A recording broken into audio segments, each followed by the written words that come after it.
everybody, and welcome here to our continuing fun-filled sunny adventures of the Project Cronus crew. Project Cronus crew, everybody take a hand. Oh, they're awesome, everyone. Yeah, we're in the middle of a very, in fact, I love this music a lot, but that's not exactly where we are. We're more here. Thank you all for stopping by this grand Saturday afternoon or taking some time out of your YouTube surfing to watch us a bit here or on VOD on Twitch. Got a lot to do, a long way to go, and a short time to get there. So I'm going to go around, talk to everybody, see how they're feeling, see how this Saturday, the 11th of August, is treating everyone here before we begin the home stretch, the back nine, the second half of our first season. We're going to start with Finney. Finney, how are you doing today, buddy? Terrified, as usual.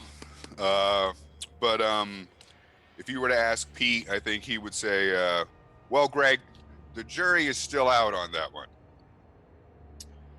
But I don't know. I'm torn. 1933 has not been a stellar year for honest Pete Abraham.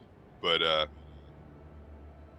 I think I'm even more scared now of 1915, but let's do it. Well, to be fair, you really don't have a choice but to be scared about 1915 because if you're just joining us, everyone, Pete's dead in 1933. So it's a potato. It doesn't matter. We're in 1915. Let's go over to Dawn. Dawn, how are you doing today, bud? I'm really, really good this Saturday. Really good spirits. And I also know how quickly that can all change in 2 short hours. We ended on a cliffhanger like 2 weeks ago, and I've kind of been anxious about it ever since. And I am going to continue being anxious about it until good things happen to us. So maybe that'll happen today. Whew. You're going to be anxious until good things happen? That could be a wait. Okay.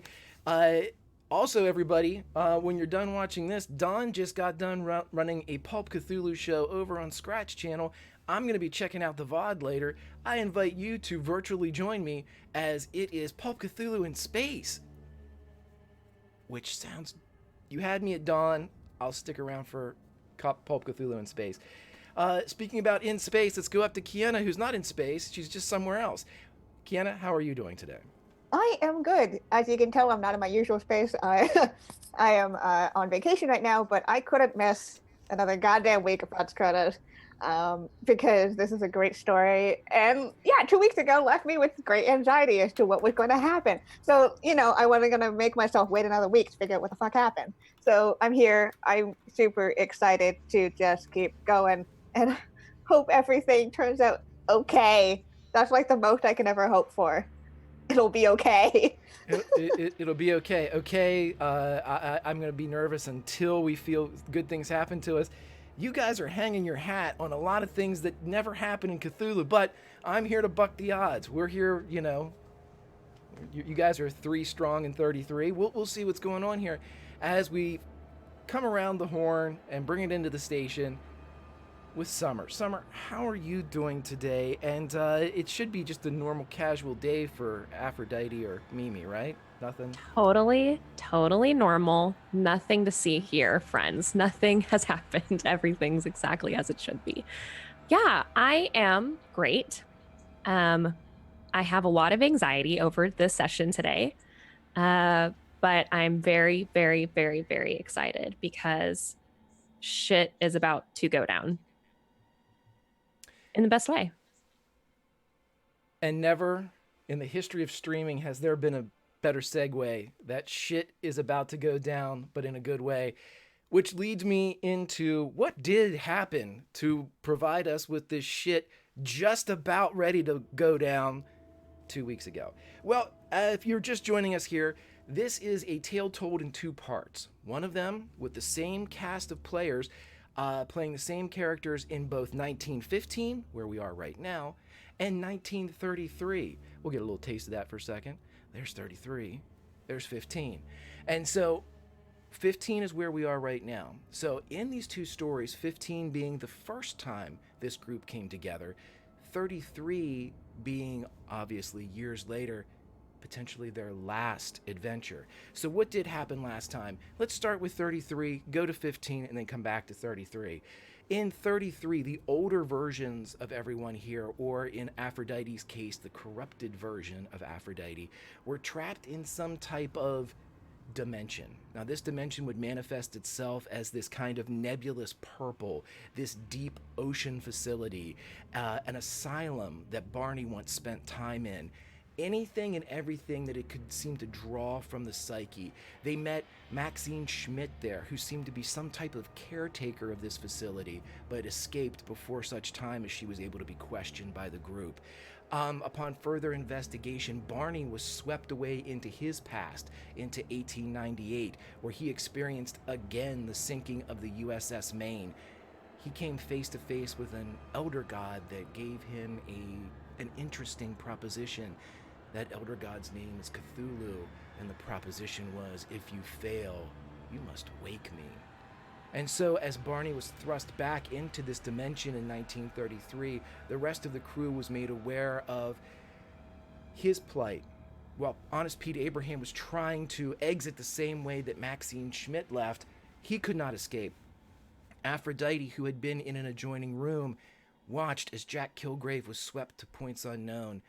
Her will shattered, her heart broken again as she fought to quell the emotions that for her are a million times stronger than the rest of us, which grief and heartbreak can be strong enough, but amplified with an empath of Aphrodite's nature is maddening. And so as they were at their wits' end, they began to search around in 33. They were able to enter into another room. This room was labeled Simon Meadham, and inside this room was not another asylum room, but the window across was open and appeared to peek out into a very bright sunlit day in Hong Kong, an area that was well known to May, an area that actually was the same view she had from her former residence. And as everyone was taking a moment to kind of adjust to the strangeness and the absurdity of the situation, Honest Pete Abraham, in the doorway of this room, bore witness to the explosion and the arrival of a creature that became known as the Stitched Together. The Stitched Together was a rolling mass of single-celled freight train as it splashed against the wall, rolled and crossed and punched towards Honest Pete Abraham.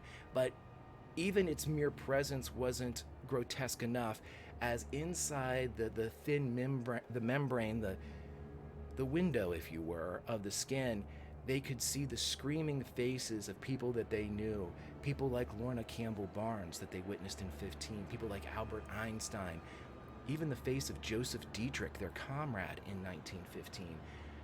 But what happened when this creature jumped and sucked Honest Pete Abraham into itself and began to swing him about the room before the rest of the group could react?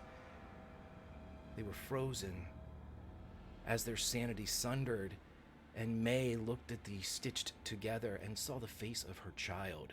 And as she dropped to her knees, screaming in grief absolute, and as Barney turned, not seeing the face of Ruby, not succumbing to that much torture as May had, he too was frozen, unable to move. And they could only watch as the Stitched Together absorbed Honest Pete Abraham and together slammed him against the floor, the wall, the ceiling, shattering his already wounded body. And Honest Pete Abraham's face bled through, joining the others in this eternal scream.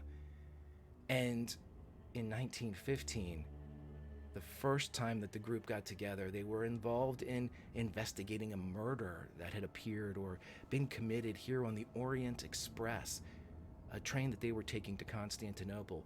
And as Barney was a senior military official, even though from a foreign government, he possessed enough clout with the international community that he was asked to head the investigation. They drew them to a Margaret Bromwell's cabin where they found several interesting things, among which was a phonograph that seemed to have a different cylinder in it. the same phonograph that bled the name Lorna Campbell Barnes, causing all of them except for Aphrodite to pass out. As the investigation continued, they met several potential suspects, several people, NPCs that were helping them, among which was Renee Clement, who was the operator or the conductor of the Orient Express. Emile Duchamps was the rear conductor. He is maybe a person of interest, but they were asked to go back behind the now stopped Orient because bodies had been found. And it was at that time they realized that it was not just Margaret Bromwell that had died, but also Lorna Campbell Barnes. And as Mimi, as Dietrich, and as Barney left Pete and May to continue the investigation aboard the train, they entered into the howling wind behind the Orient Express, trudged through the falling snow, and saw a ritualistic sight that was over-described by me last time, but it was an X formed by the bodies of Lorna Campbell Barnes, touching fingers to toes of Margaret Bromwell. They had been gutted. And while we were all standing there, in 1933, Aphrodite heard that she existed in both worlds. And in 15, she heard, only you can save Honest Pete Abraham. And in 33, she was asked to jump into the Purple Nowhere, the portal that Maxine Schmidt had exited. And in 15, she was asked to step into the X formed by the corpses. And when last we left our beloved Olympians of Project Cronus here in 1915, Mimi had entered into this body-drawn hieroglyphic. Mimi had disappeared, and in her place stood the 1933 version of Aphrodite. And as the wind howls, that is where we will start this episode of Project Cronus. Mimi, before you see, Aphrodite, before you see Barney, much younger, and Joseph Dietrich, pretty much as you remember him. Can I immediately tell where I am? Make an intelligence check for me. Okay.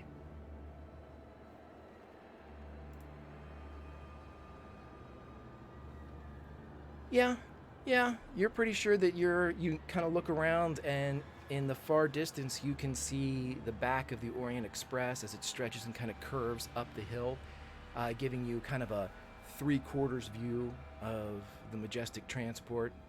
And as you turn and look around, you are rushed with memories that you don't necessarily remember having or experiencing, of you walking into this X, but it's jumbled. You know where you are, but not how this particular thing happened. She starts moving forward very slowly. So slowly that it looks almost inhuman. Like it's hard to tell that she's even moving, as she just raises a foot and slowly begins walking toward Barney and Joseph in the snow. Barney's face has gone pale, and he's just kind of shaking in the snow. Dietrich's hand, as last mentioned in the narrative, is his left hand is on Barney's shoulder, and Barney, you would feel his grip kind of squeeze into the joint of your shoulder as Dietrich himself seems to be incredibly off-put, but a moment later he cocks his head, and in your periphery, Barney, you can see this, and Aphrodite, you can see it clear as day. The gun that he's holding lowers. It doesn't drop completely, but it lowers and kind of points to the ground, maybe a foot or two in front of Aphrodite. And he looks, and his eyes go incredibly wide as he recognizes. And Mimi! Oh my God! Barney, it's Mimi! And he begins to walk towards you, and he's taking his jacket off. She freezes when he starts coming toward her. And she just slowly holds up a hand. Don't.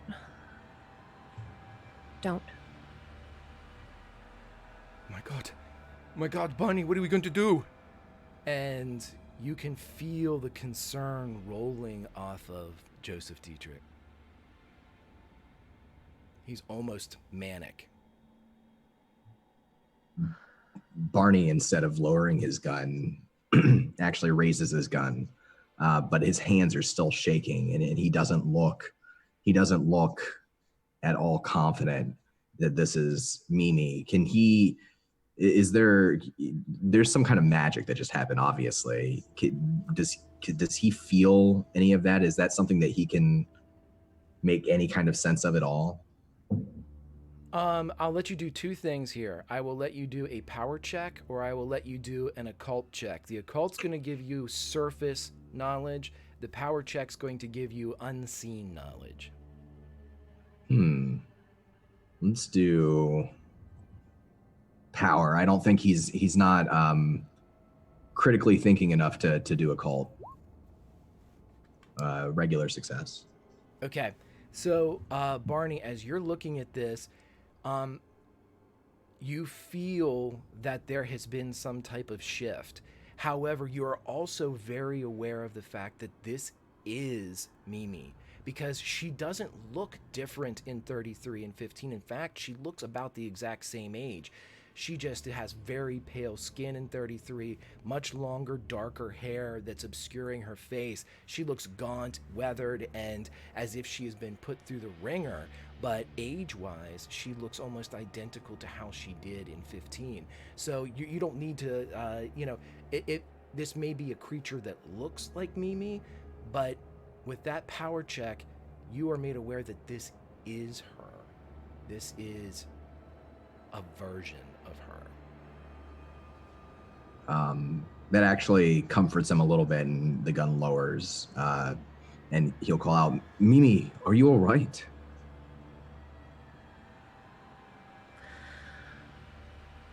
Where is Peter Abraham?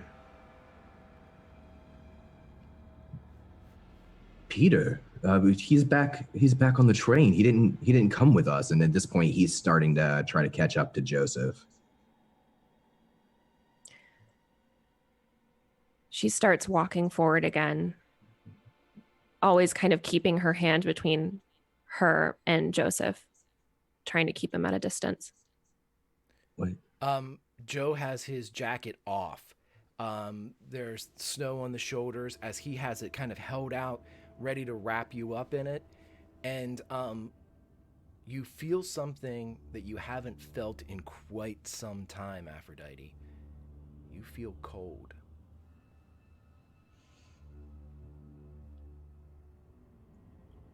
She eyes him very, very suspiciously, and she's like, "If you touch me, I will kill you." I won't. I just want to help you. Just let me help you. You've been through a lot.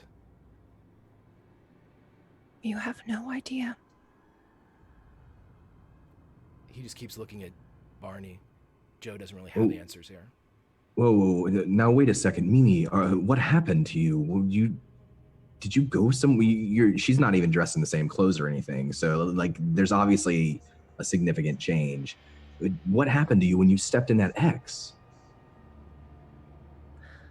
I'm not sure where she is, actually.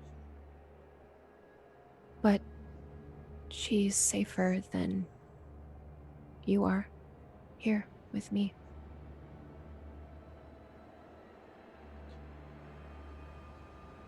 Are you not Mimi? Not anymore.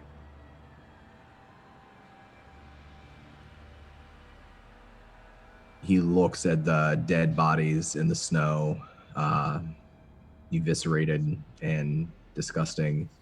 and he feels his stomach churn at the sight of all of it, and feeling confused. Do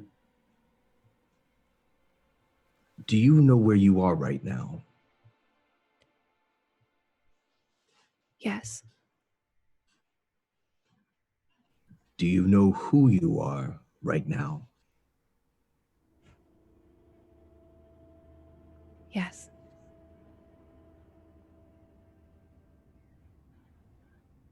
If you're not Mimi, who are you? What have you done with her?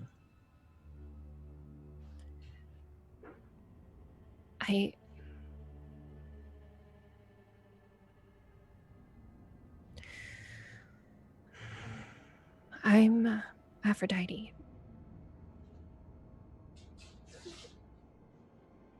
The Greek goddess? Where's May? May's with Peter, back on the train. We should go. We want our friend back, says Joseph. You can't have her back. Why She's not? first. She's not here, is she? She's very special to us. Oh, I'm sure she's very special to you. She is. Oh.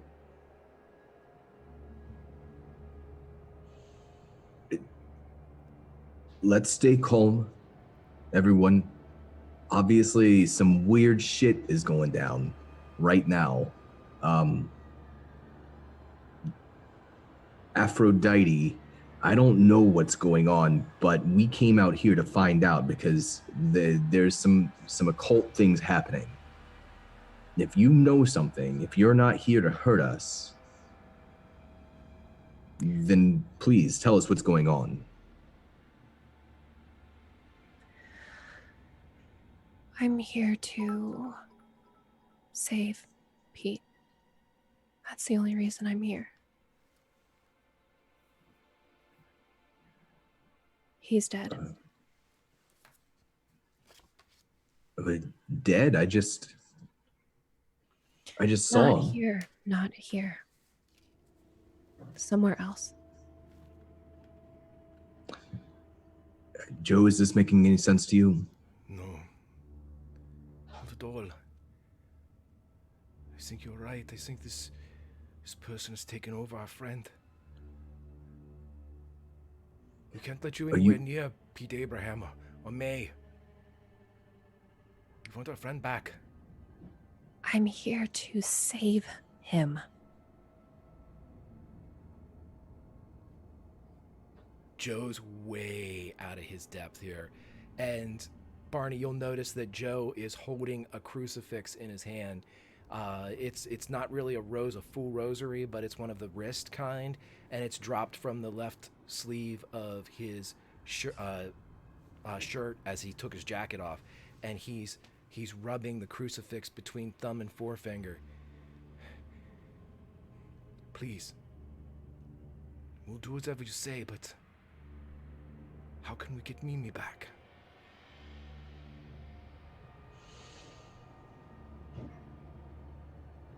I don't know. She'll come back when it's time.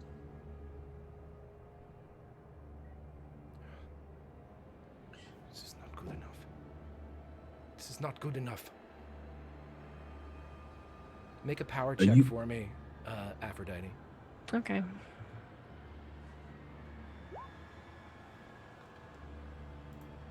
Jesus Christ. Okay, this is apropos. As Dietrich holds Jesus Christ, your keeper takes his name in vain, as you feel the following. Don, how is Barney feeling right now? Barney doesn't trust what he believes is a spirit that's possessed Mimi. He doesn't really understand what's going on either, but he's close to acting. He's close to making what he thinks is a good move in this situation. As you feel that from Barney, here is what you feel from Joseph Dietrich. You feel an intense sense of loyalty, not just to Mimi, but to May, Pete, and Barney. You feel fear in him. It's lower. He's trying to suppress it, but there is definitely a gut-chilling fear that he's dealing with right now as well. And because you rolled an extreme, even despite the situation, even despite your current appearance, there is a hint of desire.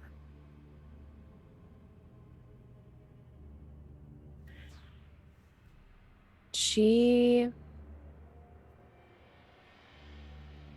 stares at Joseph and takes a step forward and grabs his face in her hand. Like face hugger or like grabs his chin? Yeah, grabs his chin. He moves as if he's going to reach up to stop you, and then his hand freezes before it touches the skin of your forearm. Just want a friend. Then you shouldn't have done this to me.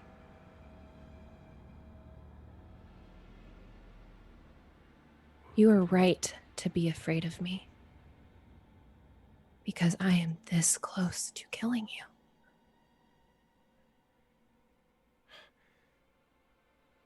If it will bring back Mimi, I'm prepared. I will go. Take me instead of her. He's telling the truth.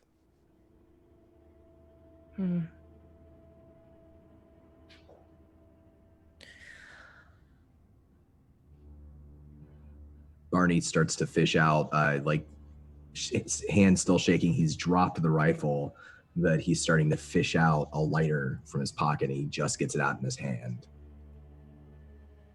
Don't do that. But let him go. I'm here to help you, but I hate this man.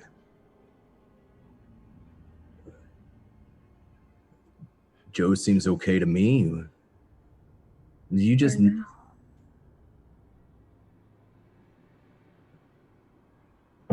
Look, I'm not going to let you hurt anybody. You're some kind of spirit or demon. You couldn't stop me from hurting anybody. Yeah, he believes her. I'm not.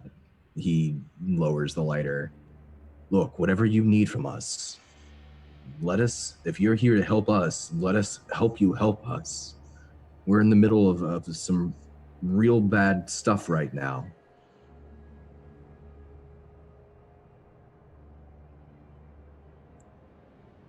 Fine. And she lets go of Joseph.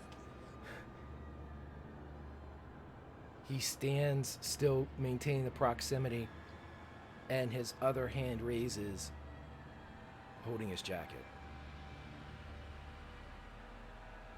She reaches out and takes it. My friend's right. We will help you to get our friend. I'm not here for her. I'm here for Pete. Pete, you said, is he okay? And Barney looks back towards the train. He's fine here, I'm sure. For now. Does this have to do with these murders, with these two dead women? She kind of looks down and sees them. It's like she's just now noticed that they're there.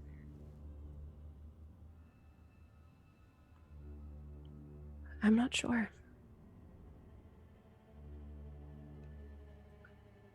This was just the way in, I guess. We should go. What if she comes back?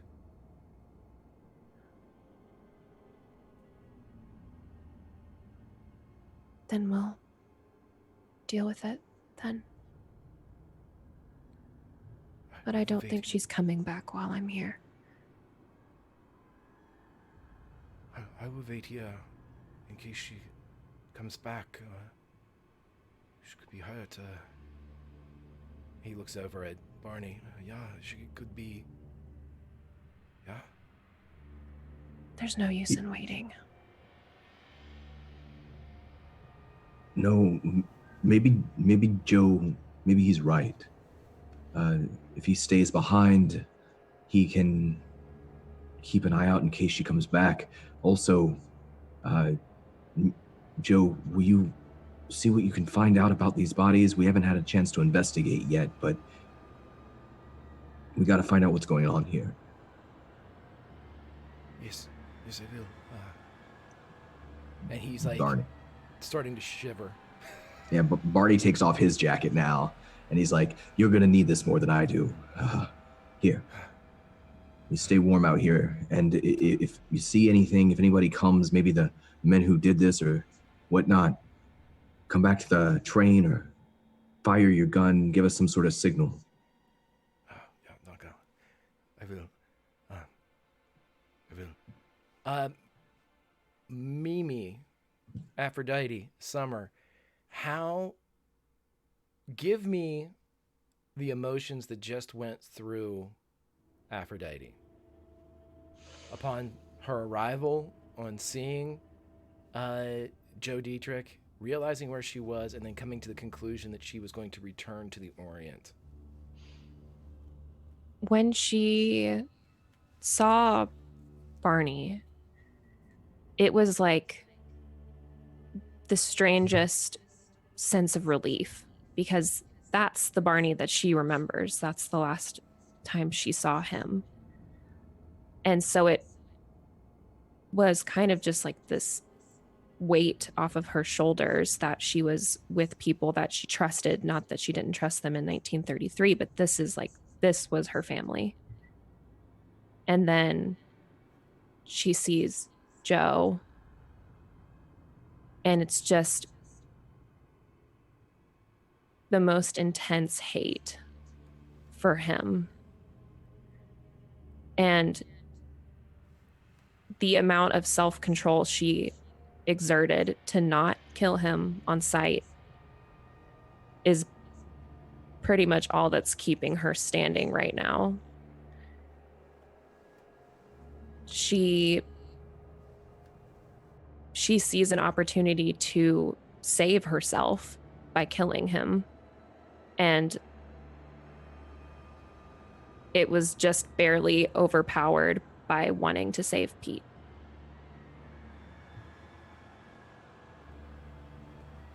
Okay, so as Barney and Aphrodite begin to head back towards the Orient Express, leaving Joe Dietrich with Barney's jacket at the site of this murder, I'm going to allow Dawn to puppet Joe Dietrich, and I'm going to allow you to make 2 rolls. These will be percentage rolls, Dawn. You can have Joe look around. These can be a spot hidden roll, or if you want him to actually, like, depending upon, you need to tell me what you want him to look at and make a roll for each. The bodies, spot hidden. The area, spot hidden. The organs, spot hidden. You get to pick 2 of those, though, as Joe's going to be taking time to do them. So pick the order in which you want, roll me a D100, and we'll see what Joe, if anything, uncovers for you. All right. So I think the first thing he should look into is any signs of coming and going, who might have put these people here, tracks in the snow, blood trails, something to suggest where they came from and where they've headed after laying out this occult scene. Okay. And what is the other thing you would like him to look at? I would like for him to check their clothes, their pockets, not paying so much attention to the viscera and the gore, but rather looking for something that might indicate who did this, like a strand of blonde hair that doesn't belong to them, or an object or ID or something that belongs to somebody who they might have struggled against, somebody who did this to them. Okay, so you're looking at basically like fingers and then possessions maybe among the clothing, and not necessarily, external possessions, as opposed to the heart they used to carry around, right? And a 61. Ooh, 61. Okay. Well, he'll get back to you. We'll see what Joe's come up with.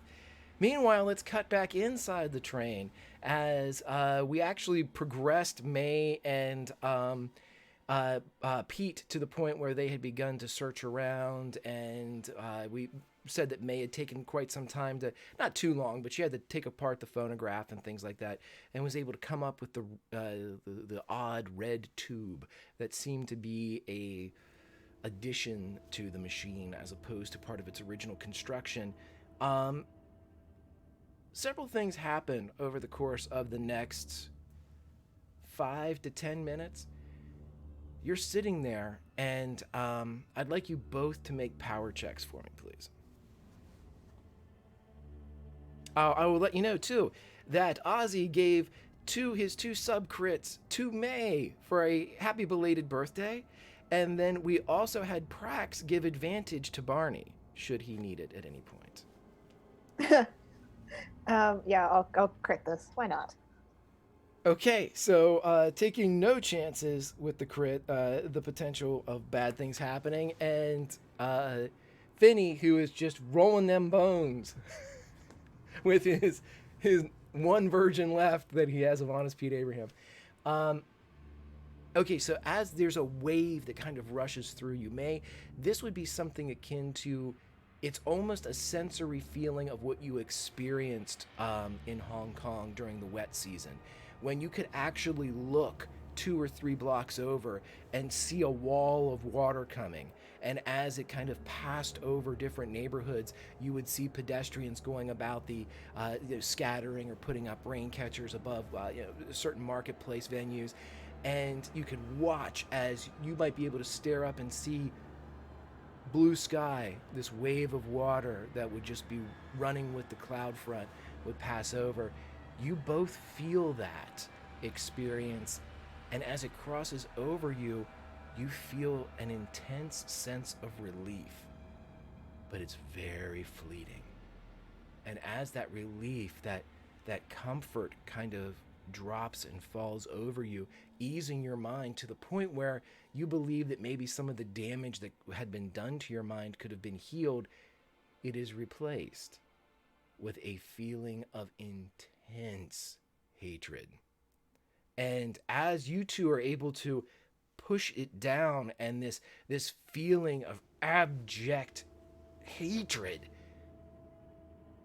many of the passengers aboard the Orient Express are not quite so sturdy when it comes to challenging this type of emotional onslaught. You begin to hear the sounds of screaming. You begin to hear the sounds of fighting. And not fisticuffs, not a neighborhood brawl. You hear bodies being thrown against walls, screaming lunacy, as in French, English, German, Spanish, almost a Tower of Babel confined inside some type of meat grinder that is now the Orient Express. Luckily, this car has been evacuated, or at least cordoned off, but the sounds are still coming from the front and the rear. And one of those that you hear is that of Maxine Schmidt, as she is screaming, "I just want to find my father! Where's my father?" And you hear madness.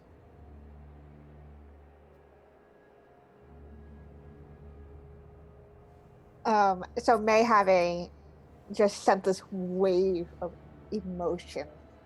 She basically had to like kind of just take a second and just inwards as this madness just starts rioting out.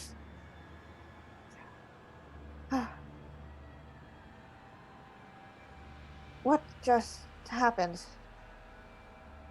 Pete? Pete would just be staring at the gin bottle that he was holding and the gun that was provided by Barney, and would look to May probably with a small amount or great amount really of fear, and would stand and probably just silently, which is unlike Pete, would kind of go to where the door is for the car. I believe it would be closed, correct? And would just kind of brace his back against it and look back at May, like probably fairly white and nervous, and just like with the gun up would put the gin down and would just, I got no answers. People are just stop. This is not like these people. What do we Honey and Barnabas and Joseph, they have to come back in through that.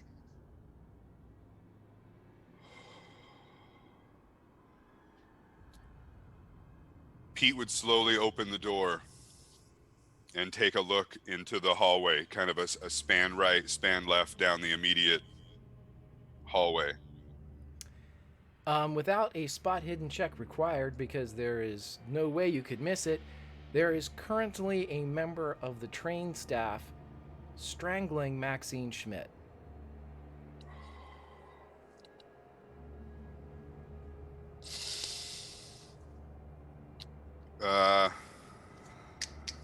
Let's see. Without the...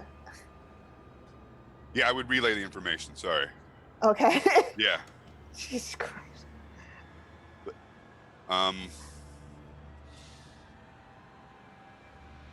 Pete will grab the bottle of gin that still had quite a bit in it, I believe,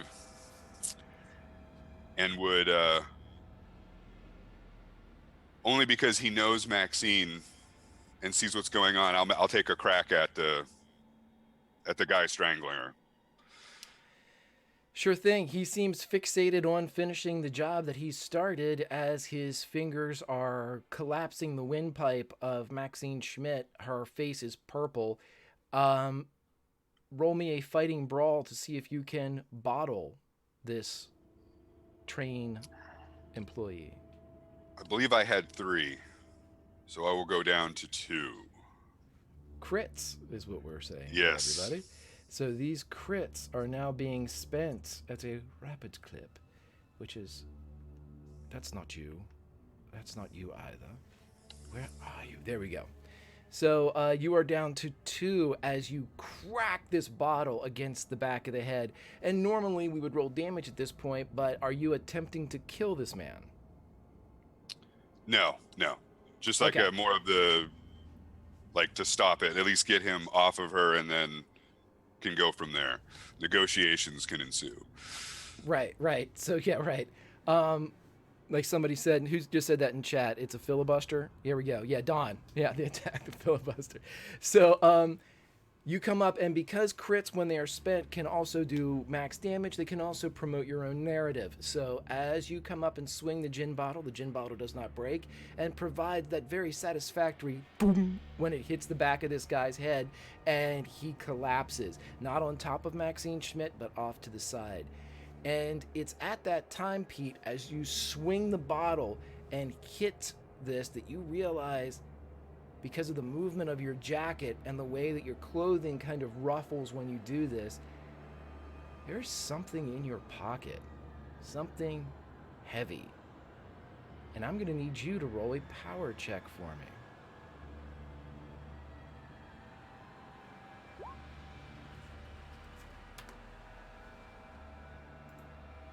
Oh, it's a fail. That would be a Yeah. fail. That's a fail, everybody. Okay, so you feel this in your pocket, and as you feel this weight shift, as if somebody has, snuck in a bag full of change, something just odd that makes your jacket sit low in one pocket, you get a flash. And as you're looking down at Maxine Schmidt in the train car in 1915, you're in a hallway that you've never seen before.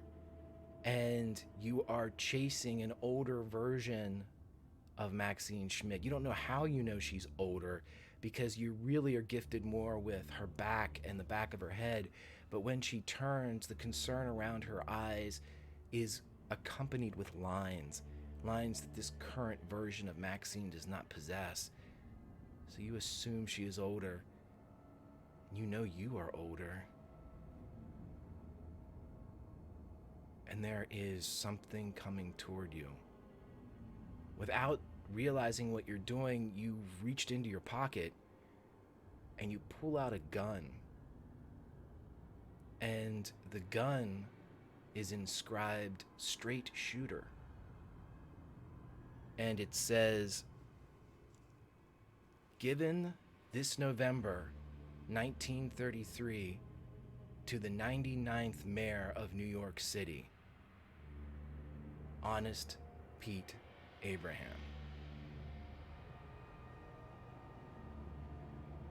And I'm going to ask you to make one more power check.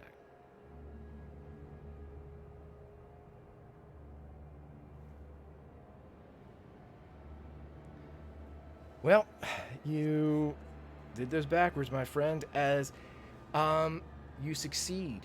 And much like a dream that begins to fade at dawn's light, you are still able to remember elements of the older Maxine Schmidt, the hallway, the creature that is rushing toward you, and your death. And because of that, you are going to suffer 6 points of sanity loss here in 1915, and the temporary insanity that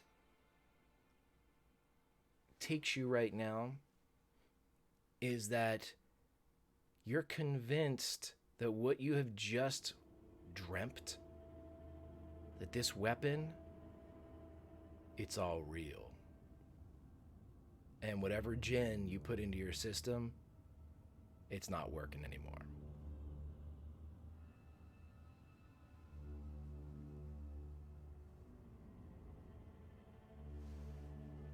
Yes, and mechanically, everybody, that was a boon that was gifted to Finney at the end of the last episode. So straight shooter is the boon. The rest of that is just me being a dick. So there you go. Straight shooter is yours, as are the memories of events yet to happen in a nowhere place in 1933. But Maxine Schmidt's lying there. She's breathing, but her throat seems ragged as she was mere seconds away from succumbing to brutal asphyxiation.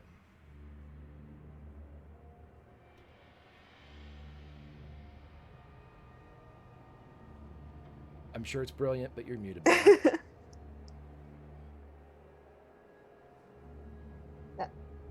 Again, there we go. Now, there we go. Now, yep, we got okay. you. We got you. Yeah, Pete would kind of probably shake his head a bit to try to get some sense and try to just get Maxine back to the room to May, but would try to look out as many windows as possible to see if he can see anything. You mean into the like outside of the train? Yeah, because I know it's probably like a fishbowl, but yeah, I mean, you can see out, you can see like the swirling snow, but much like you described the fishbowl being, when you look out, it's darkness, snow, darkness, snow. You don't see any exterior lights that seem to would lend themselves to having anybody outside.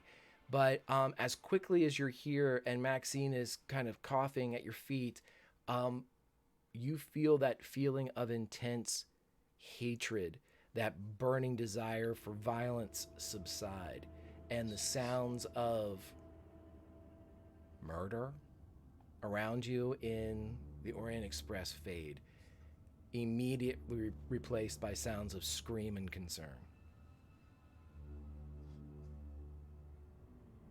Yeah, just hurry and get Maxine, to try to pick Maxine up and get her back to the room with May. And I would actually reach for the revolver in my pocket, even if it's not actually there. Oh, it's there. Okay, yeah. It weighted well. Looks fancy. Says Yeah, you're the 99th mayor of New York. That's good. And just kind of the swinging motion back and forth between either door in the hallway. Not really knowing exactly what I'm doing, but trying to look like I do. Yep, give me a spot hidden, buddy.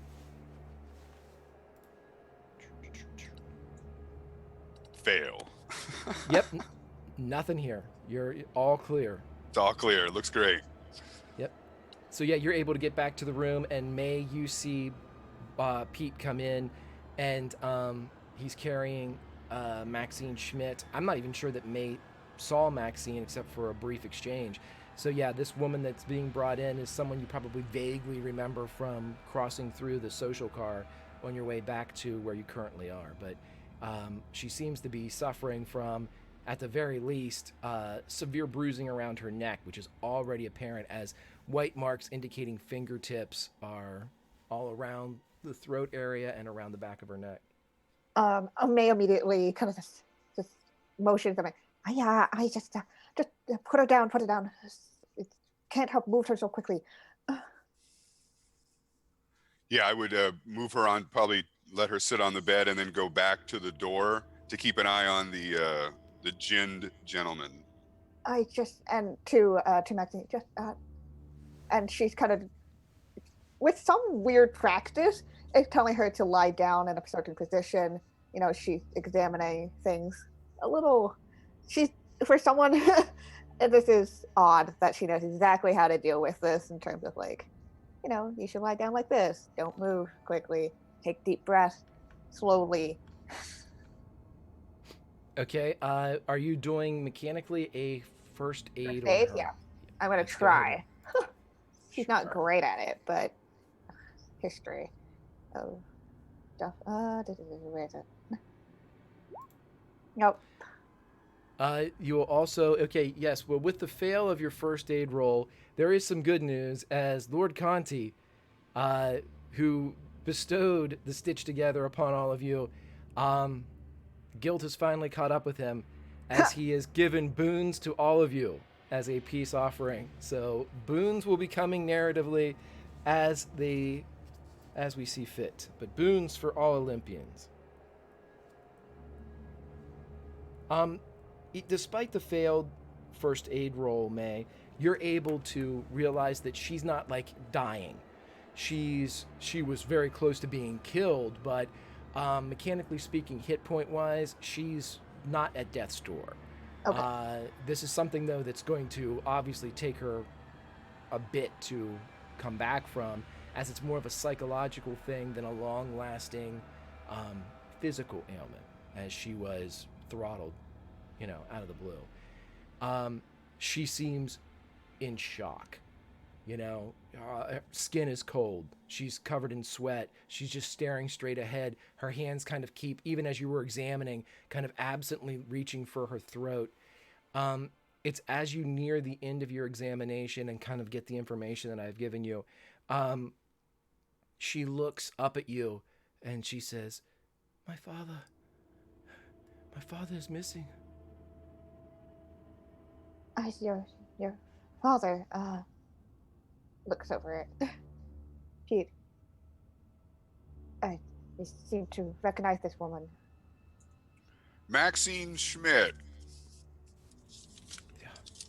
Her father, was it Werner? Werner Schmidt, yes.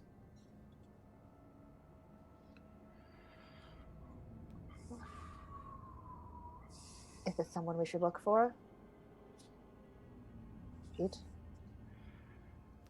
All right. And Well, that's funny you should both say that, because now's a good time for us to cut back outside the train as we have Barney and Aphrodite walking towards the rear station of the rear car, formerly held by the rear conductor. Outstanding gentleman by the name of Emile Duchamps. Roll spot hiddens for me, kids, as you're walking through a snowstorm.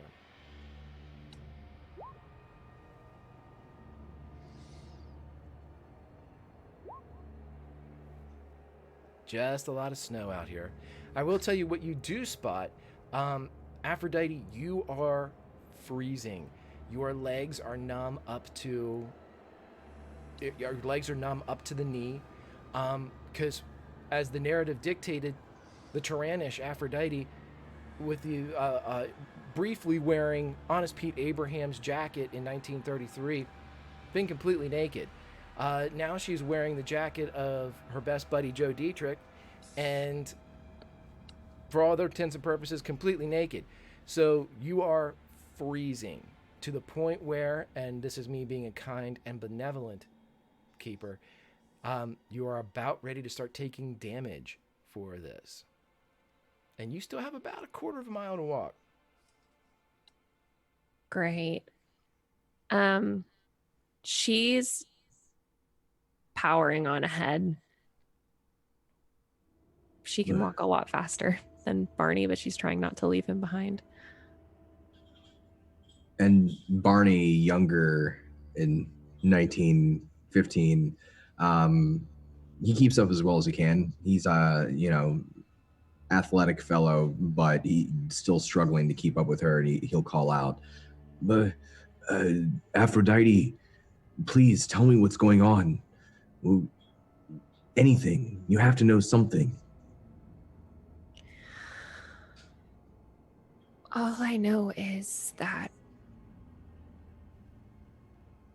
I was brought here for a reason. I think I can save Pete, but I don't know how. All right. Whatever you need from me, you just let me know. We should get there fast. Are you doing okay? You look cold. She smiles a little bit. That creeps him out. I am cold. A shot rings out. Is it from behind us? It is from in front of you. As a shot rings out, and I am going to allow neither of you know where this shot is coming from. This is, are you going to stand where you are, not knowing if you're even the target of said shot? Or are you going to dodge, foregoing your next action if this is in fact some type of combat that your keeper is throwing at you? But I am going to ask both Aphrodite and Barney, are you going to stand your ground, or are you going to jump to the side as a shot rings out in the cold, howling wind? I don't think she even flinches. She just stands there. Barney, having survived wartime, instinctively when he hears the shot, the first thing he'll do is dive towards the ground, look for cover, but he'll try to actually pull her down with him, just out of instinct. It's like there's an innocent bystander there, and they got to get to cover. Okay, I will allow Barney to do this. Barney, this means that you're going to be aiding the dodge roll of Aphrodite, which means you are going to be accepting the same fate of Aphrodite should this fail. So what we're going to do here is, I have so many questions, but I have one right now.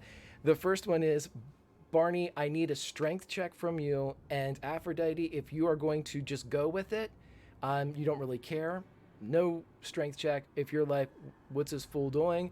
I need a strength check as you resist Barney. So... Yeah, I'm sorry, friend. I'm going to roll against you. That's okay. Okay, so Barney, you hit this smaller person that seems to be carved out of stone. Whether it's the stance, whether it's just sheer force of will, whatever it is, Aphrodite doesn't budge when you hit and pull. And as the shot rings out, now with a wider spray area of center mass to hit, as the target was in fact Aphrodite, I would like each of you to roll a luck roll. No crits allowed on this one, kids. And let me know who's got the highest.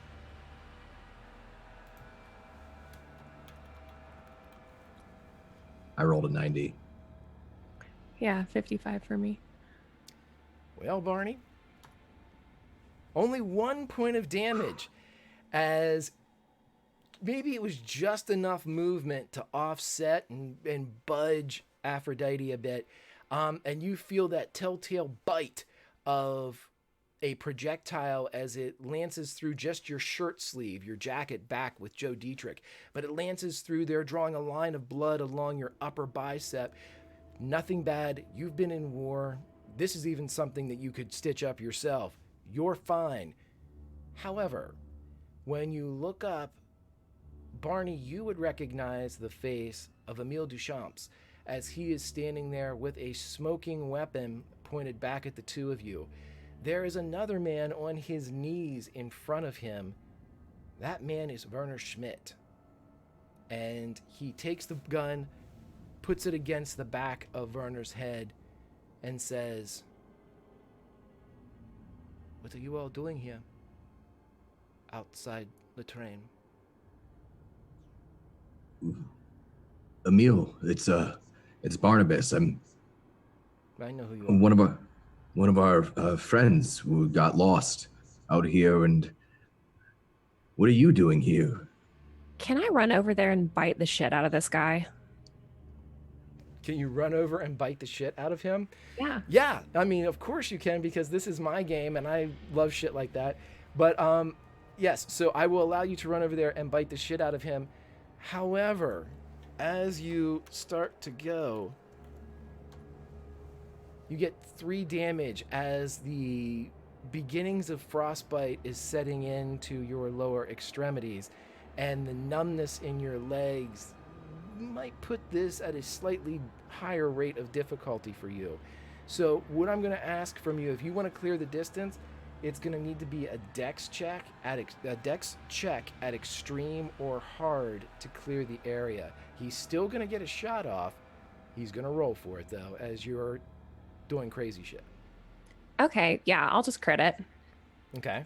So with a crit, which I, of course, did not see coming,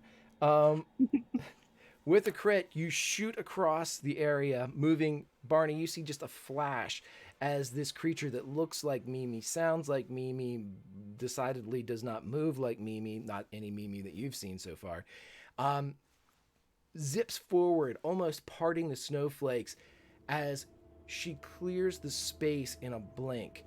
The man turns his gun away from Werner, but keeping it low right beside the man's ear, he just brings it up much like a gunslinger of old going for a hip shot and fires. Yeah, he's going to hit with a 3, which is a crit.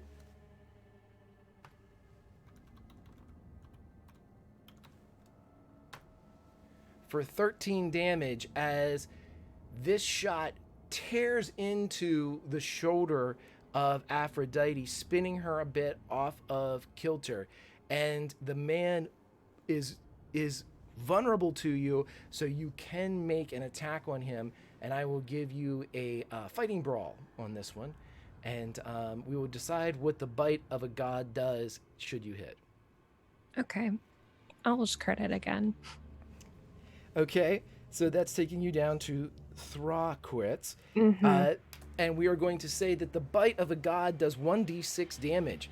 And because you critted it, you do 2d6 damage. So go right ahead and tell me what you get.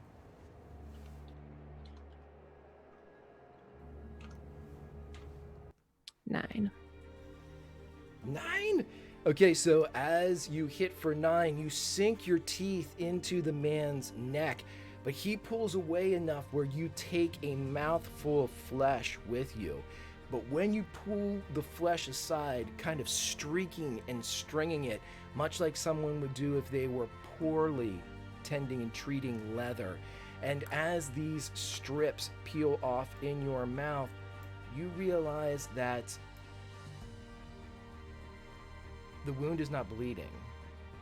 You can see muscle and tissue and vein, severed vein, but it is not bleeding. And so, as the man turns and looks, a huge bite mark torn from his flesh, he spins and reaches up to grab you. Now, this is going to be a contested move between the two of you, but before all that happens, I want to know what Barney's doing, as you now have had time to recover from jumping and the failed attempt to bring her down. So, after a brief glance at his own blood in the snow, he's pushing up to his feet and he sees her dart across the snow after this man. How far away are they from me? They're only about 10, 15 feet, so you can get there. You can make it through the snow and get there. Starts fumbling through his pockets, shit, and pulls out the lighter. This is not the Ronson lighter from 1933. It's just a simple, very, very simple, unadorned lighter. But he also pulls out a small baggie, and he's trying to get the light started in the wind while trying to sprinkle a little bit of the powder that's in the bag over the lighter. Okay. Do I need to make anything can I get the lighter lit, or is it too windy? No, we're going to say that you're able to do this. Yeah, you're able to. You've lit plenty of lighter at sea, and there's always a wind there. So we're going to say that the naval man inside of Barney takes over, as you're able to light and cup and perform this action as only a true Navy man can. So as he sprinkles a little bit of the dust over the lighter, the light of the flame turns to a seafoam green, and it puffs up with a cloud. And then he takes his hand and blows through the cloud and speaks the words, "Dark and darker, sleep and slumber." And he's going to cast Coyote Dust to try to put everybody in the area asleep who doesn't beat him in a contested power check. Okay, so I'm going to roll first for Werner Schmidt, second for Emil, and then we will have Aphrodite roll. So my first two are 89, 11. So I'm guessing Werner's going sleepy. And then what do we have for Aphrodite? 35. So your contested power check, sir. All right. And am I able to use my advantage that I was gifted on this? Advantages, but not crits, because we'll just have a crit battle here between, yeah. Foreseeing between two of you. Yes. Oh, nice. 29. So, yeah. Aphrodite and Werner Schmidt fall asleep. And it is just Barney and Emile Duchamps as he turns, and now recognizing something different coming from this man that he underestimated. As he looks at the light and the color of the flame, the two people passed out. One of them that still has a mouthful of his neck looks at his gun, all taking maybe a half second for this cycle to go through. He smiles and begins to lift the pistol. But let's cut back into the actual train as we figure out what's going on right there. I would like both May and our good buddy, the soon-to-be dead in 33, already dead in 33, Pete Abraham, roll listen checks for me, please. I'll just crit that. I have crits this bad. I'll just crit that. Okay. May, as you're finishing up the examination of Maxine Schmidt, You hear a gunshot. It's very distant, and in fact, it almost tricks your mind. Had you not critted this or rolled an extreme, you wouldn't have heard it at all, not over the kind of hubbub that's on the Orient Express right now. Nothing sounds violent on the Orient anymore. It just, if confusion could be given a low rumble voice, that's what it is. Just a kind of, just this kind of audible mumble of what in the fuck just happened aboard this train. But maybe it's your proximity to the window, you hear a shot. Outside. Pete, does someone just fired a gun outside? All right, so Pete still has the pistol that was given to him by Barney. Correct? You have 2 pistols, yep. Okay. Are either one of you equipped to handle Well, and offer the gun out? I'm all right. Thank you. Just give me a moment. And she starts digging through her bags.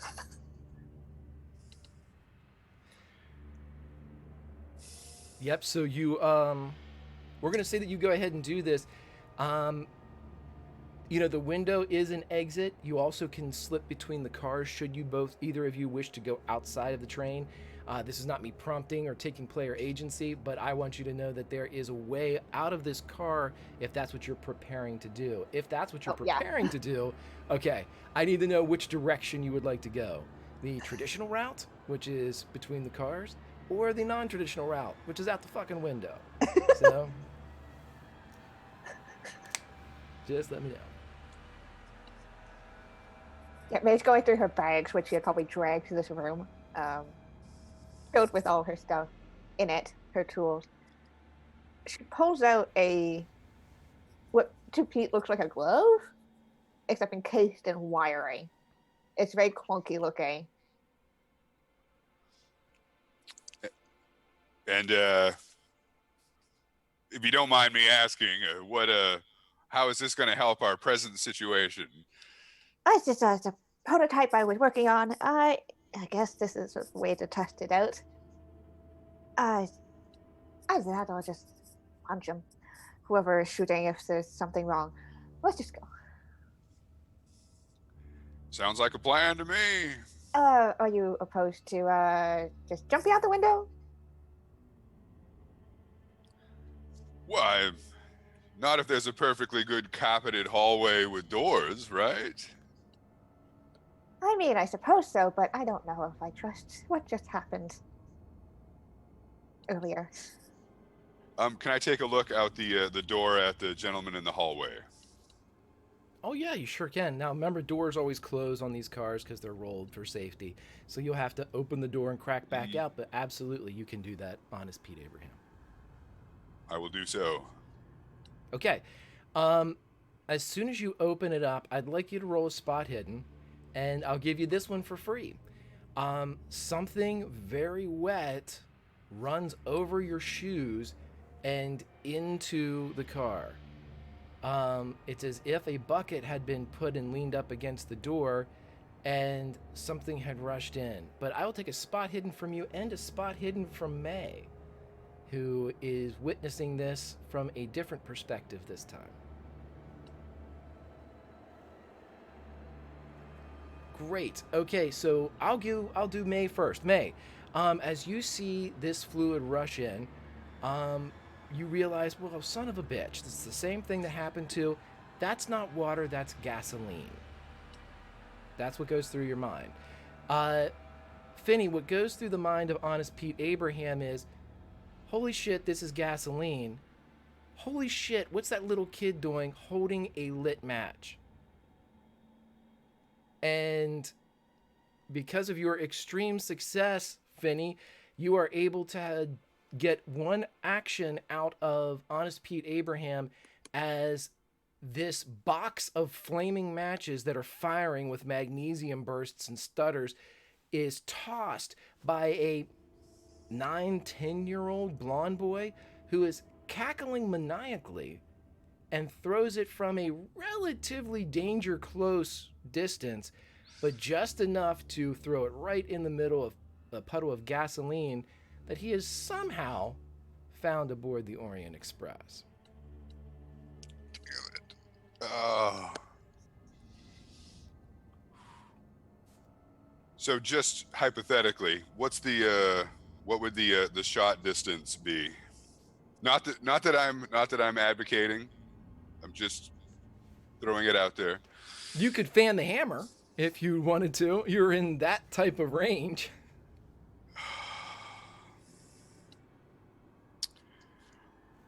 He is part survivalist.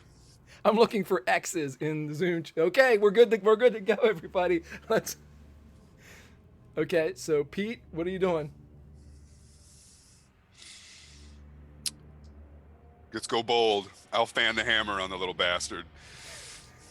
Okay, so you are going to fan the hammer on a child, Honest Pete Abraham. The voters, I'm not sure if they're going to like this, but as you fan the hammer, I would like you to roll 3 attack rolls for me, as you were able to get 3 shots off. You are using straight shooter, I assume? That is correct. This is going to get interesting. Let's go ahead. Excellent. Fail. Fail. Okay. So for 6 damage, you see the following, and we're going to go back to your earlier spot hidden being an extreme, that you're able to get this one action off. You fan the hammer of straight shooter. When the bullets go out of straight shooter, they don't make a sound. Now the projectiles fly out, but they are utterly silent. And they seem to be glowing yellow when they leave the barrel. This is something that you notice because in the absence of gunpowder, smoke distorting everything, and heat, the glow of this amber color is very prominent. In fact, you believe if you did this in a dark room, it might illuminate the room. The first shot takes this little bastard square in the forehead. Oh, God. And as he flips and crashes against the side, cracking one of the windows on the what would be the view side of the Orient Express, he slides down the wall and he begins to cry, but he's not dead, as the other 2 shots take the window out behind him. And as he's standing there, you, once again, will rely on the spot hidden shot because I want it to happen. You hear a call from down the hall, and the call says, "Simon Meadham, what are you doing?" And the boy looks up, and there is a perfect circle in his forehead that is not pierced, but is actually wisping the same yellow vapor that came out of the end of straight shooter. And that's when the box of matches hits the gasoline puddle. But let's go back out to the back and see what's going on behind the train as we go back behind the train and yes, Simon Potter. We go back behind the train and it is now Barney versus Emil. And I'm going to ask Barney what he'd like to do. Emil's going to take a shot. That's very evident. He doesn't seem like he's the dodgy type. I will give you this option, Barney, to dodge or stand your ground and go to war. As he sees the gun start to rise, Barney will call across the snow, wait, we're on the same team. But he will dodge, and I will use a crit on that dodge roll. Okay, so as you were also within fan the hammer distance, this is a good idea, as 3 shots pepper behind Barney as you're rolling out. Let me make sure I take these crits off too. I don't want you to keep those. Okay, so yeah, you're down to 2 now. Pete is down to, yeah, okay, I've got it. Beats down to 2. Then we go 5 and carry 6. Okay. So you're able to roll kind of down the hill away from the slight rise of the train track area. And as you're rolling through this deep snow, puffing behind you in small, flaky geysers are the 3 shots, the pop, pop, pop, right behind you as you tumble and kind of shoulder roll down off of the bank. And the man is standing up there, and you hear him saying, I have your friends. Your friends, Mr. Norwood. Who is this? But that's all you hear as you have rolled out of the way. Barney, what would you like to do? So I can't see him and he can't see me at this No, you're point? down off of a rise. Yeah, he knows where you went, but you have kind of a lateral movement around him. You can't move towards or further away without him catching sight of you. But for all intents and purposes, putting this in military terms, you're behind a hilled cover. He has higher ground, but you've got geometry at this point. So Barney, pulling the rifle down from around his shoulders, says, I'm gonna come out. Just tell me what's going on. I believe the time for discussion's over. I have work to do.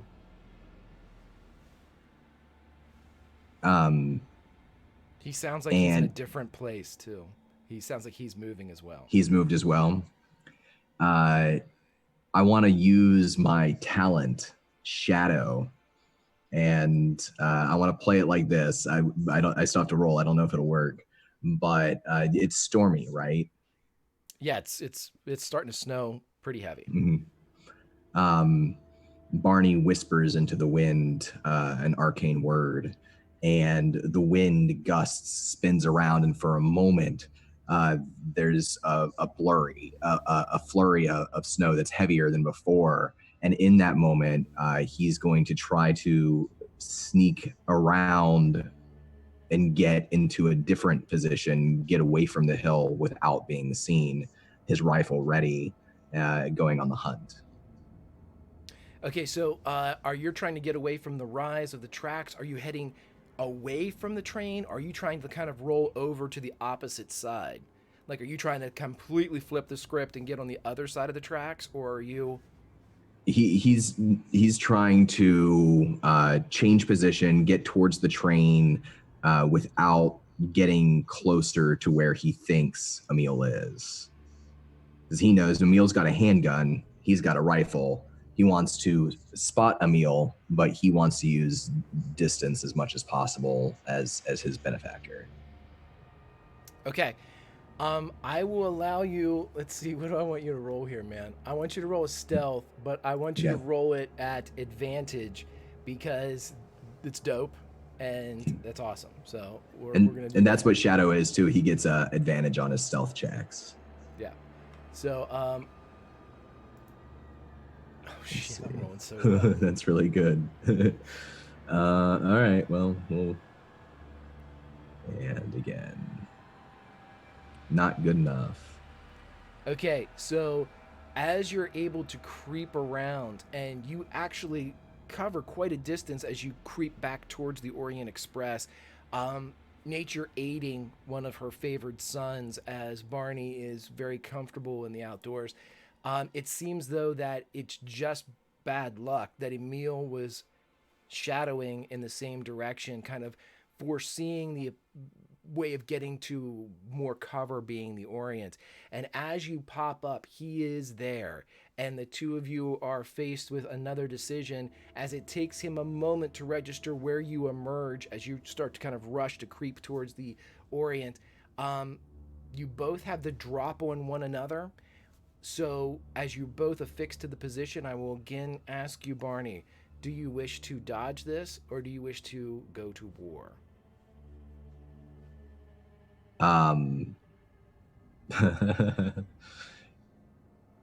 He's right in front of me, so he's fanned the hammer distance again, right? Yeah. I'm gonna take my shot. I pop up and just fire immediately, squeeze the trigger. Nice. Okay, so let me... Okay, and go ahead and roll your shot, as there is an OK Corral exchange here behind the train. Crit. Okay, so with the crit, I'd like you to roll damage, and we're going to double it as Let's see. I have this guy. So, and you'll be taking 3.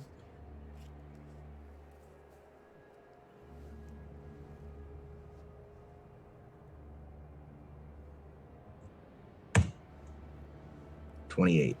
Whew, damn. Okay, so with 28, grand total of blah blah blah after being bitten by a god as well. Okay, so 3 to Barney as the exchange goes off, but it is very evident very quickly that Emil took the brunt of this, because the shot takes him in the left shoulder and bisects the arm from inside his shirt. In fact, the shirt holds the limb in place as it awkwardly tears from the body and is hanging about waist level in this now descended kind of pulled shirt sleeve.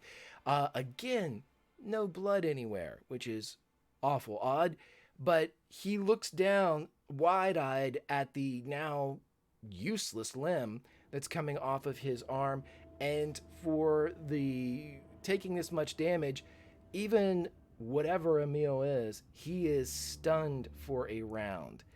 I will allow you to do whatever you would like. He doesn't look overly concerned, though, which is keeper speak for he's not bloodied yet. So let's go back in the train, though, as Barney's thinking about what he's going to do. Let's get back in the train, and we've got what's happening in here. Nothing. Oh, yeah, puddle of gasoline and fire. Okay, so as the fire hits the puddle of gasoline, I am going to ask everyone to roll luck rolls. I'll roll for Maxine at disadvantage because she is out of her mind.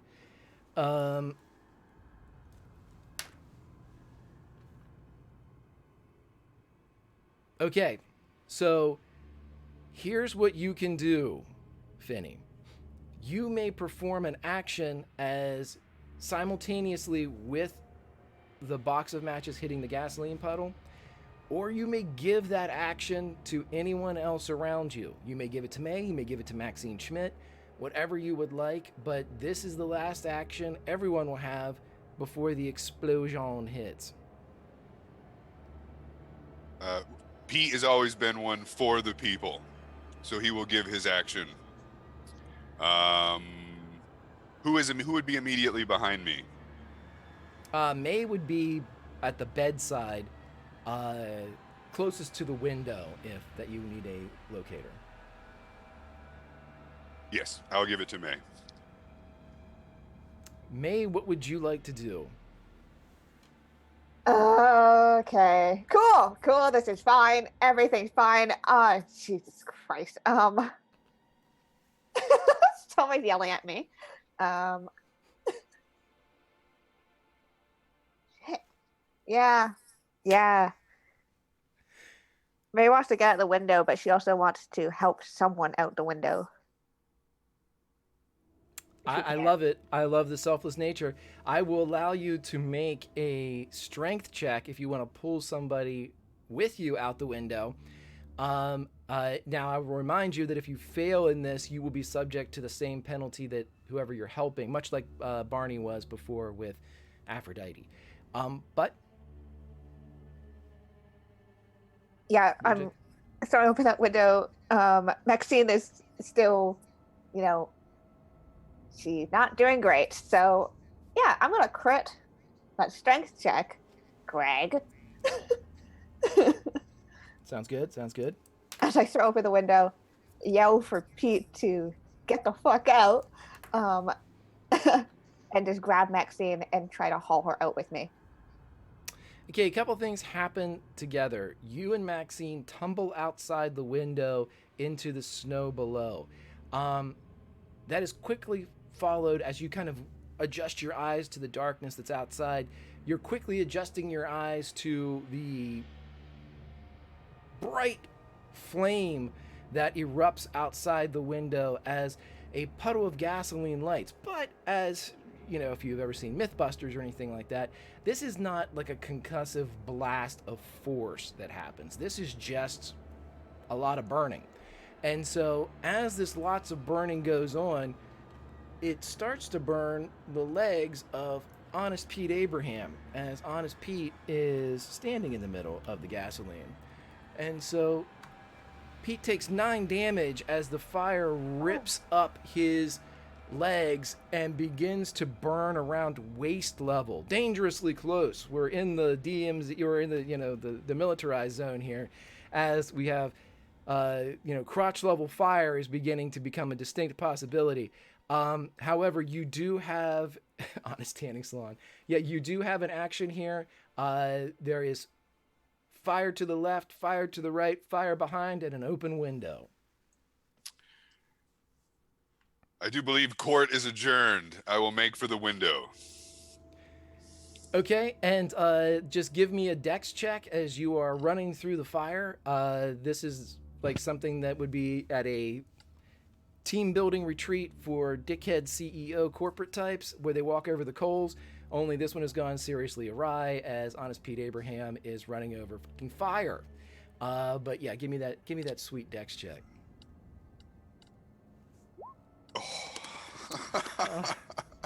Okay, so I'll roll it. okay, what we're gonna say is you make it out the window, not gracefully, and you are still burning as you hit the ground. Your legs are on fire because of the saturating nature of the gasoline before it kicked off. That's probably what's doing it, is that it's not that you can put yourself out, it's just going to burn till it's consumed. So we will give an action here to May.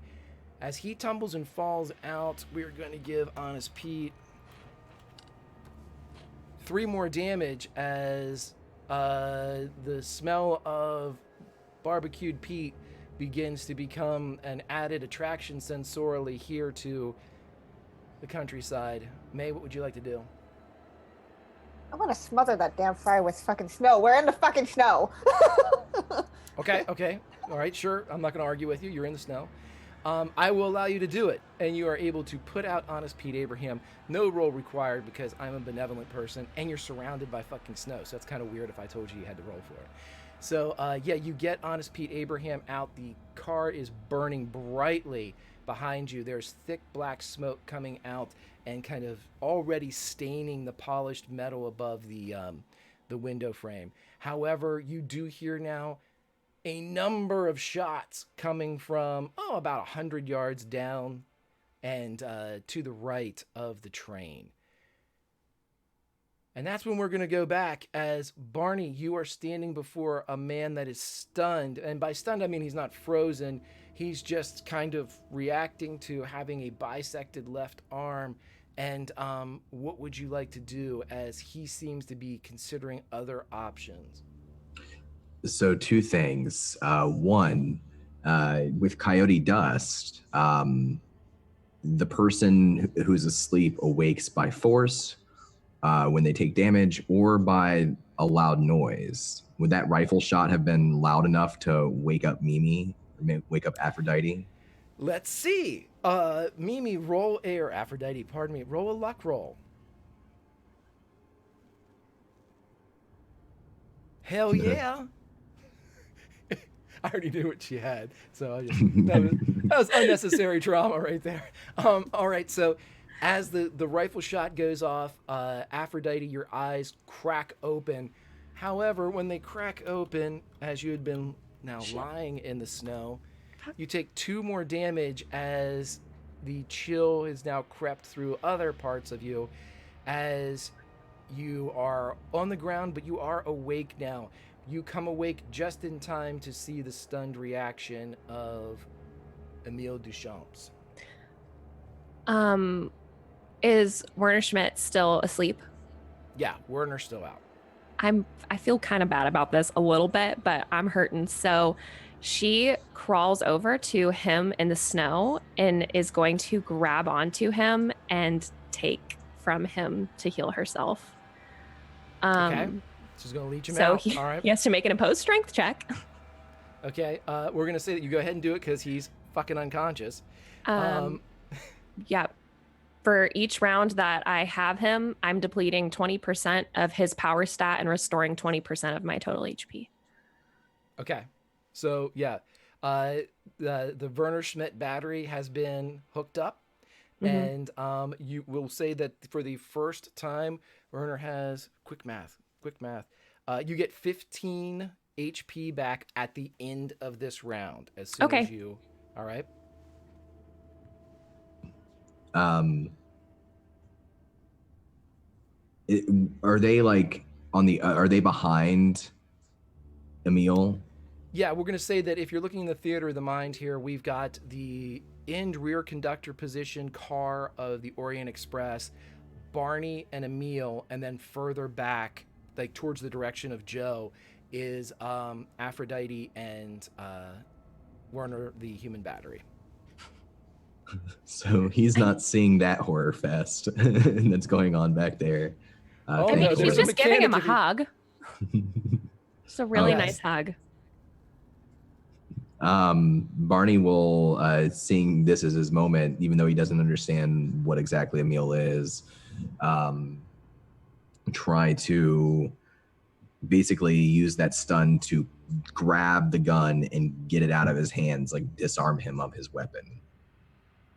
Okay, so we're gonna do I'm gonna let you have the weapon because he's stunned, and in this system, you can't make any skill checks while stunned, so you are able to pull the pistol from his hands, and that'll be the entirety of your action. Let's cut back up to May and Pete. Pete, you are blessedly no longer on fire. You are, however, lying in the snow with Maxine Schmidt. We're gonna say, May, you're the only person that could potentially dash and make it to the back of the train, so I'm going to give this option to you. Should you wish to leave these two, Pete's alive, right, Pete? Pete's alive and alive and kicking. Yeah, I'm just alive. Little toasty. Yeah. So took a hell of a beating there, Pete. I applaud you. So you can make it back there should you wish to run, May. Or May definitely kind of looks back there. Pete, do you think you'll be able to take care of her? I can certainly try, huh? Oh, well, you have the gun. Yeah, and I'll kind of get myself at least like seated up in the snow, kind of looking at the torched hamburger that is the lower part of my legs, I guess, and just kind of sit there and I got your back, huh? All right, I'm gonna at least quickly see what's happening. And May is going to sprint towards the back of the train. Okay. So a couple of things are going to happen here as May is closing in on the back of the train. When we reach the back of the train, I need to have Aphrodite. May, you're not as part of this because you're coming into the scene. I need Aphrodite and I need Barney to make a power check for me, please.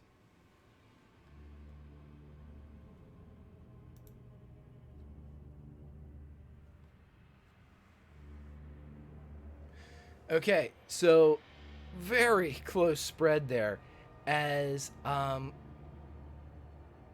what Barney experiences here is as he pulls this weapon away, just as you get the gun a bit away, a gray-green tentacle wraps around the same hand that you pulled the gun away from, and you realize it's being produced from Emile Duchamp's, and his face begins to distort as bubbles beneath it seem to stretch, takes his eye socket and it pulls the eye socket down to a position where the eye could no longer look out of it as cracks and pops begin to play over his entire body.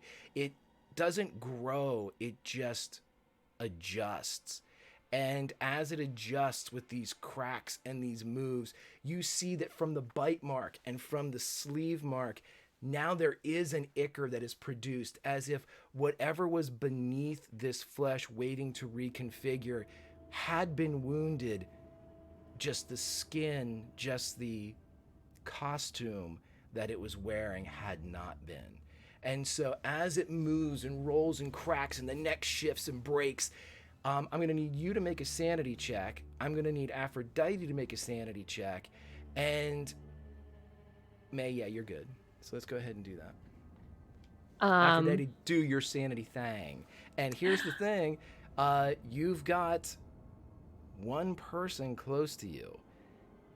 So you are not at full strength friend-wise. Well, here's a dealio. I ain't got no money left. I have no magic points left. Okay. So let's look for a sub 20% roll here, and we'll see what happens. Just like a D100, we're looking for less than 20. Nope. That's not a less than 20. Nope. Okay. Dawn, sanity, you're fine. You've seen people crack and do crazy shit like that before. You are, however, tentacled up. As this sight hits you, Aphrodite, you freeze in mid kind of drink as you're drinking Werner. And perhaps it's something in Werner, perhaps it's something in the attitude or the exchange or the arrival of whatever a meal is. But when it hits your sensitive, your hypersensitive empathy, it causes you to, your synapses stop firing. It's a feeling that you've never felt before. It's, if somebody could bottle conquest and put it in alcohol, it's this entitlement. It's this better than attitude. It's something that maybe in the future Joseph Dietrich would love to drink from the font of. But right now, this is something that you are experiencing.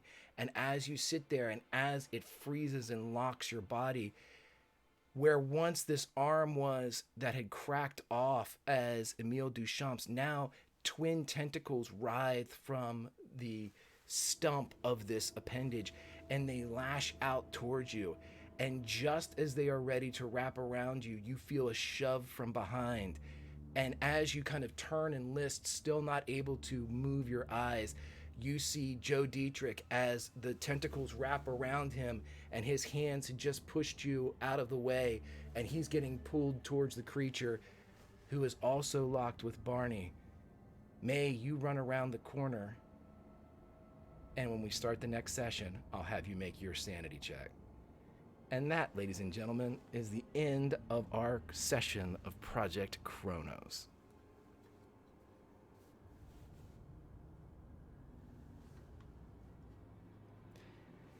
Oh no, happy music again. Yay! Yay, everybody. What? Honest Pete Abraham. Mighty Aphrodite. Barney whipping out the lighter, and May getting to roll a sanity check at the end and the beginning. It's all a cycle, everybody. It's all just windows. Let's go around and talk to everybody, but this time let's start with Mighty Aphrodite yourself. Summer, how are you doing today? And where can we find you online? I'm doing great. Just doing, great. Wow. A lot of shit happened today. I don't know how we're gonna fix this. I think it's broken, everybody. I don't think that we can fix this one. Yeah, wow, I'm in shock. I'm gonna be thinking about this for a hot second. I am Summer. You can find me on Twitter at Just a Summer Job. You can find me streaming most days of the week on off the table. And you can find me here in chat screaming at Greg. It's a fun pastime held by many. And Kiana, how are you? You like to scream at me, and that's our segue. Kiana. You're not wrong. Man, things escalated real fucking fast. Yeah, it went totally chill for a while. Some like kind of low-key creepy stuff happening, and then now we have tentacle people and fire explosions. Fucking Simon Mead. I don't even know what's happening anymore, but it's great. It's fine, I think. May's gonna try out her new contraption. She has no idea what it's gonna do, but that's gonna be fun. Craig and I have to talk about what exactly that glove does, because we're not sure yet. It's a prototype. So, yep, all gonna be great. I'm gonna be thinking about this for a solid while until next week. But until then, you guys can find me over on Twitter at KianaS. Best way to figure out what I'm doing at any given point, because I am playing role-playing games across the internet almost every single day of the week. What will I plug? I have an upcoming series in September, Lady Blackbird, Adventures in the Wild Blue. I am super excited to be doing some more announcements over that about that over the next couple of weeks. It's basically connected two series, kind of the same way Project Cronus and Project Athena are intertwined, except very directly more related to each other. Going to be two different streams with two different groups with an intertwined story. So September to December, I'm very excited to do it. So definitely check out my Twitter to keep up on who the cast is, where it's going to be happening, all that fun stuff. And yeah, until next week, I'm just going to be screaming for a while, as always. Yes, just I always say that the void here on Project Cronus and Project Athena, it's comforting. So when you scream into it, it does not scream back. It offers support. So come and scream in our void, as it is the nicest one out there. Speaking of the nicest one out there, Don, how are you doing today, buddy? And where can we find you on the internet? Oh, I'm okay. I knew first time I met him. So two things. First off, I didn't meet the kid, or Barney didn't meet the kid, but I knew that kid was no good. And I knew Emil was no good when we talked to him. I knew that he was wrapped up in whatever was going on. I didn't think he was a tentacle monster. I might have underestimated him several times in this episode. And now I am all tentacled going into next week. So we'll see how that plays out. I had a lot of fun. I like that we've basically blown up the Orient Express already. That didn't take long. Yeah, I'm really excited to see where this story goes and to hopefully survive to tell my tale. You can follow me on Twitter at Jonathan Fry. This week, let me shout out. Oh, we have season finale for Doors to Darkness, which Greg and I are in this Wednesday from 1 to 4 p.m. on Encounter Roleplay. It's the season finale of like a really, really long story. So it's going to be good, I think. I'm really excited for that. So if you're around on Wednesday, 1 to 4, check that out on Encounter Roleplay. Nice. And I concur. It is a story that has been going on for well over a year. And hopefully we will reach a satisfactory conclusion, which for Cthulhu can only mean madness, death, or madness and death. We shall see. And speaking of madness and death, let's go over to Finney. Finney, how are you doing today, buddy? And where can we find you online? I feel like I have lots of questions to answer and probably therapy sessions to attend after this session. I feel like there were choices that were made that I will probably look back and say, why? But they were made, so we'll go with it. I probably lost some of the youth vote and the parents. PTA is going to be a little upset. Yeah. Yes. Yeah. Yeah, great session, great cast to play with. Love all of them. Project Athena, awesome as well. Greg, even though you're hurting me, Greg. It's great. And I'm at Flyhagen, and I'm here at Saturday because Greg, you are my everything. That's awful, but I'm glad that I hate that I'm here. I hate that I've done this then. No, I don't. I don't feel any remorse. This group is a great group of people to play with. They take my shit in stride. They're going to kill me someday, but right now everything's fine. This is a great story. I really like how it's going. I was pretty sure, given what I put into play at the beginning, that the Orient Express wasn't going to last too long. This is a little bit sooner than I had thought, but I love it. I love that you guys took her out. She's definitely on the ropes. Grimjack21502 on the Twitches and the Twitters. What am I going to plug for this upcoming week? You know what? I'm doubling down with Dawn. Doors to Darkness. Let's go in there. Let's get it done, everybody. Chat, fans of Encounter Roleplay and Cthulhu. We will need you on Wednesday. Please be there as we finish the story that started so long ago. Great cast, great characters, great chat. Everything's super duper fun. Lord Conti has notes for Project Athena. That's ominous.